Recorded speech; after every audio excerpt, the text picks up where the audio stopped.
So it was midnight and we're traveling in the middle of the desert. And apparently the accommodation, they provided us housing. So this accommodation was also in a new place where it's surrounded by desert.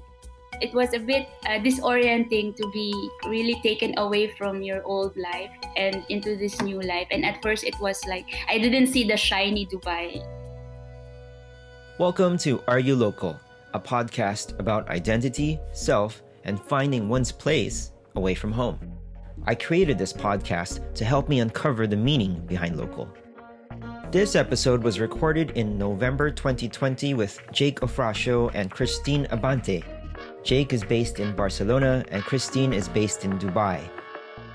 How did day one look like in Barcelona? Let's start with Jake. Well, I moved here. It was like in the middle of summer, July 1st. So it was like, the typical Barcelona that you would see on TV, like, people everywhere. That was pre-COVID, so people everywhere. And summertime is actually is like the peak season in Barcelona. So the city was beautiful. It was it's very idealistic. And yeah, I remember living in like a very hip neighborhood because that's where my school was. And I was just so excited, like everything new. Is that what you felt as well, Kristine, day one in Dubai? I was joining a company. It's also an entertainment company. They picked me up. It was an Indian PR who picked me up in the airport. So it was midnight and we're traveling in the middle of the desert. And apparently the accommodation, they provided us housing. So this accommodation was also in a new place where it's surrounded by desert. I was alone. And so I was a little scared at first. And then I came to that place, and yeah, so it was a bit disorienting to be, like really taken away from your old life and into this new life. And at first it was like I didn't see the shiny Dubai. Unlike Jake, I don't have my first idea of Dubai, or my first interaction with Dubai was not shiny and new and happy. It was in the middle of nowhere kind of thing. So it was exciting in a weird way. Yeah. I think I just want to add, because like, my first day also in Dubai is something similar. Like, it was kind of like a shock, really. Like, yeah, basically I landed, and then we came as like in a group, because I came through Dubai through a job as well, and we were under this agency. So we were kind of like hoarded, like Yeah, it was a with a very group. OFW experience. If anyone knows what is an overseas Philippine worker, it's very like that because you have to go through the whole process with our government. How you need to go to, yeah. If you already have a job in Dubai, you have to go through the whole process. Jake, how would you describe Barcelona from Dubai? How would you compare the two? It's like the total opposite, because like Barcelona, on the other hand, you have like culture, you have history. Every corner is like there's something, like to see. And every corner, every building has some kind of like historical. Well, not every building, but like, most likely every building has some kind of story. Well, while in Dubai, everything is new. How old is Dubai? I think 40. Sorry, I'm not sure. Like, it's in their 40s. Yeah, Dubai is in her 40s. So considering Barcelona or a city like Paris, so it's very, very new city. It's because of that they are trying to show, because they have a very rich Arabic influence, obviously, and the whole history of the Arabian Peninsula is very interesting. And I know I've been following the how since I came here since 2009 and now 2020, this changed a lot. And I think they've been really pushing for this kind of cultural heritage at the same time, yeah, art, and they've been supporting a lot of local artists. And what's interesting in Dubai is because it's a melting pot of different cultures. So you have your Asian culture, you have your South Asian, you have all the people from Europe, and so it's parang it's growing in a different kind of, and of course the Arabic influence all coming together. And so it's a great, so if you look at Dubai, it can be the New York of the Middle East in that sense, because it has, and even even maybe more, because it is really at the middle of everything. Kristine, you mentioned that Dubai, and I think everyone here, all of us can agree that Dubai is definitely a melting pot. Like, I mean, geographically, it is between Asia and Europe. And Jake, you've been in being in Barcelona all these past 2 years.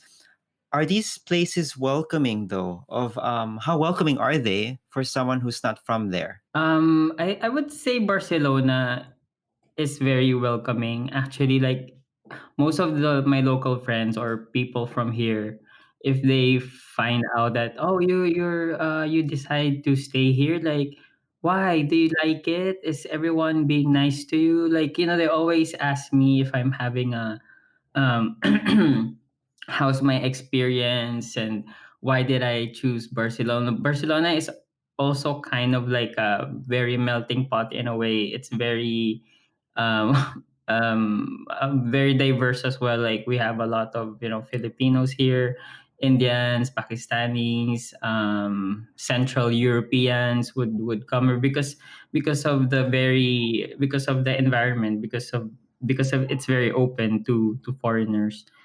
Yeah, I would say Barcelona is very welcoming.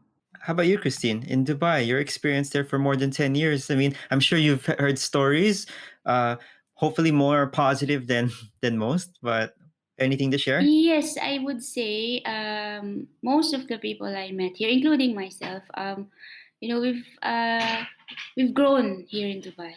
It was not easy at first, and everybody will attest to this. Like, especially our Asian friend, our Filipino friends, and everyone actually. It's like you come here, and you have to prove yourself.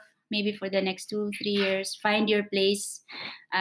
So it will not come easy, but once you find your place, it can really help you to grow, and because you will have that international exposure, and you learn to deal with all the different nationalities, all the different quirks. So at the end, you will be more of a what's it, well-rounded. Just want to add, like in Dubai, it's like the whole culture of Dubai is coming from a different country and trying to settle in Dubai. That's like Yeah. a whole story of Dubai. Yes, So like everyone is coming from somewhere else, and you're trying to find your place in a new city. So yeah. So it's a struggle, but it's fulfilling in a way. In at the end, and obviously, I think for many of us, even the European uh, expats, or the Western expats, when they come here, they find better opportunities. We all find, well, most of them. Now I'm not saying now is really difficult because of COVID, but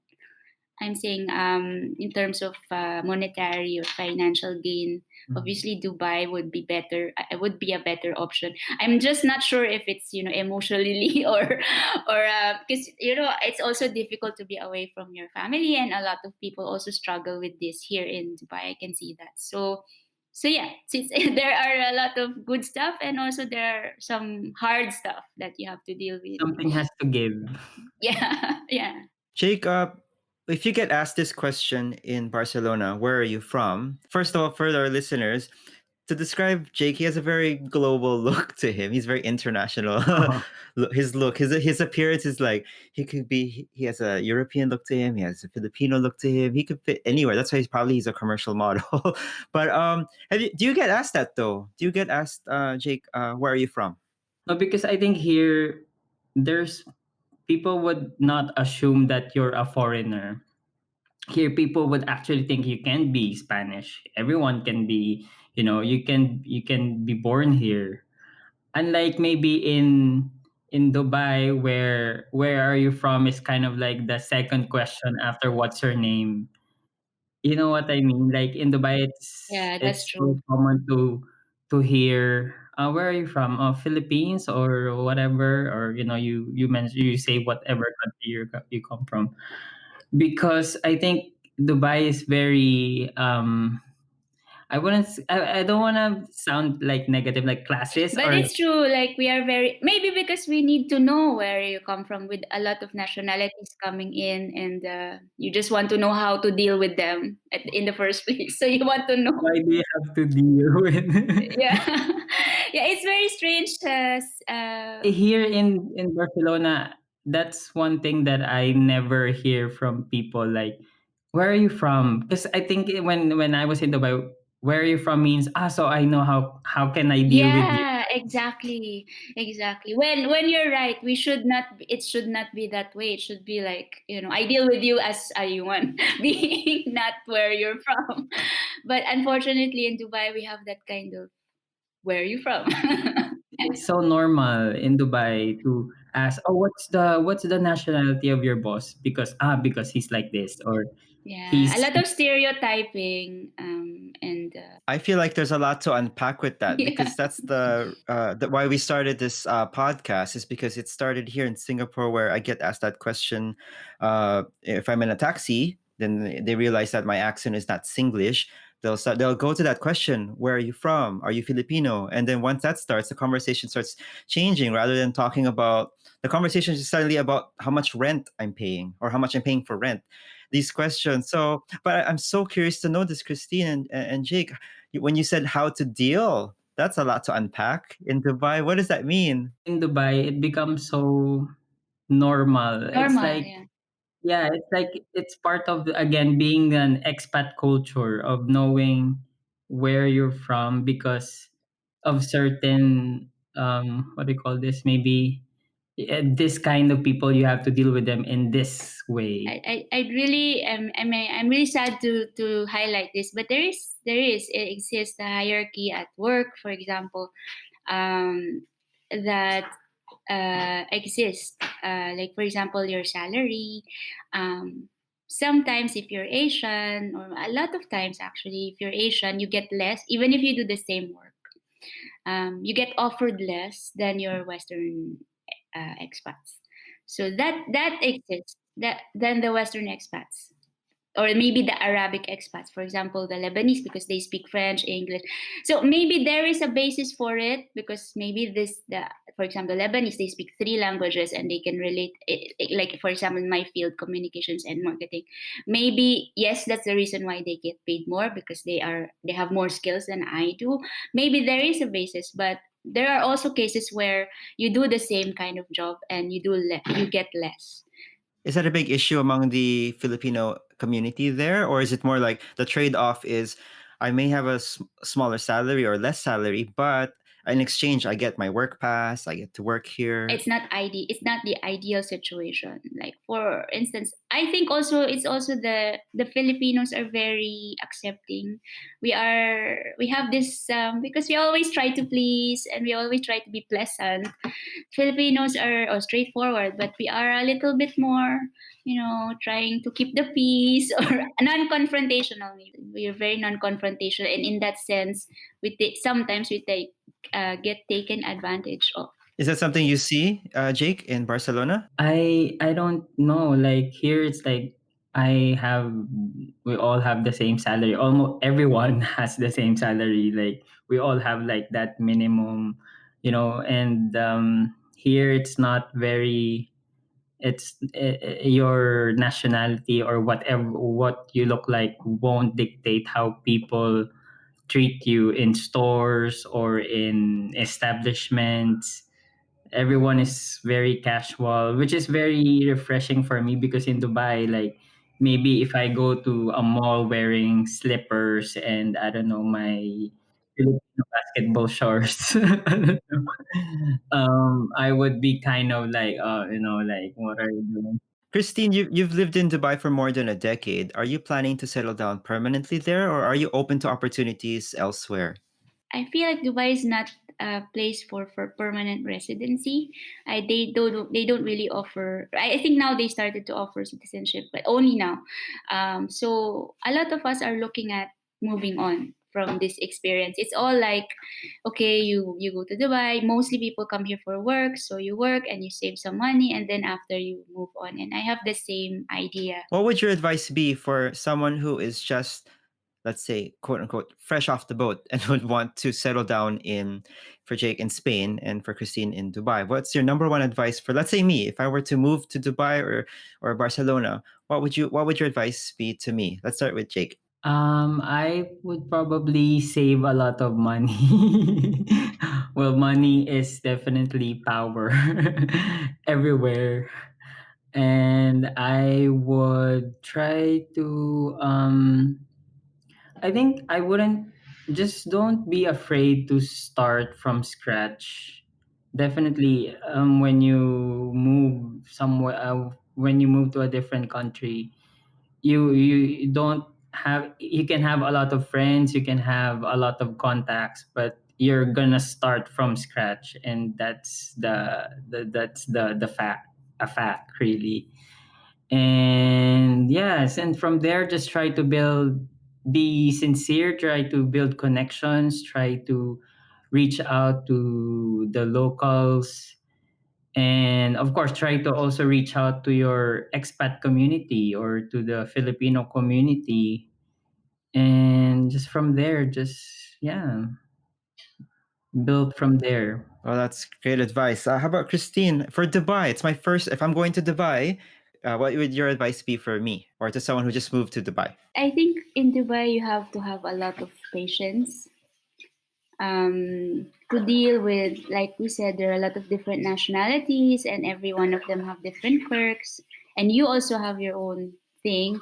So I think when you come here, you need to be. Well, I think the first thing I learned was to adjust to all these different quirks. So you need to be really patient, and also in terms of what's this, finding your place. It's not gonna be real quick, because a lot of people, when they come to Dubai, they have all this idea now of the glitz and glamour and all this, but when you come, it's not gonna be like that. It's like you have to be prepared to really do the hard work. Uh, and and and in Dubai, we work a lot, so I would say it's not like, I don't know, maybe in Barcelona you have all your siesta, or in the Philippines it's a little more relaxed because you have your friends, you have your family there. And here, if you're alone, all you do really is you come home, you do your job, you come home, you do your job. You find some friends eventually, but at first it will be like that. You will have to find your place. And also, I think one advice would be to be more open. Like a lot of I noticed a lot of our Filipino friends, they just stay in a because it's more comfortable to be in your community. But I felt that I got to grow. I had more opportunities to grow when I started opening up to the other people around me. They might not have the same um, in they might not be different backgrounds, or like in terms of religion, politics, all these things, they will be different, totally different from you, but at least you learn from them. And it's the way to grow, is to open yourself up to all these other people and not be scared to introduce yourself, because sometimes you would find yourself in a room of strangers, and if the only way to really meet other people is to say hi. I'm Kristine, I'm from Philippines, how about you? So you have to like really find that courage to open up, otherwise you will be stuck in your community, and the growth will not be the same. So I would say you have to, those people who are new to Dubai, you have to take advantage of the international community that's here. That's sound advice, Kristine. Thanks for sharing. I'm going to ask another question to you both. Can you consider yourself a local if you've lived in that country for several years? I don't know. I think because I have my idea of being a local is like you actually was born in that place. I would say maybe I sometimes feel that I'm a local here already. Like, oh, before COVID, I'd be like, oh, tourists, so many tourists everywhere, and I'm like, yeah, I'm also a tourist basically. Like, I came as a tourist here, and No, but I mean, maybe you can say that you're a local in terms of because you have more knowledge of the city already. You know where to go. You know different places that most tourists won't know. But I don't know. Like I wouldn't be comfortable saying, "Oh, I'm a local of Barcelona," How about because you, Kristine? It has a different meaning when you say local here. That when they call you local here, it's really the locals, the Emiratis. This very specific group of people, and they're like making 20% of the population, and 80% are expats. So when you say local, it's them, it's their country, it's their place, and we're just here, we're a visitor. Yeah. So I'll never be able to call myself a local because I'm just here as an expat or as a visitor. I am following their rules. I live in their country.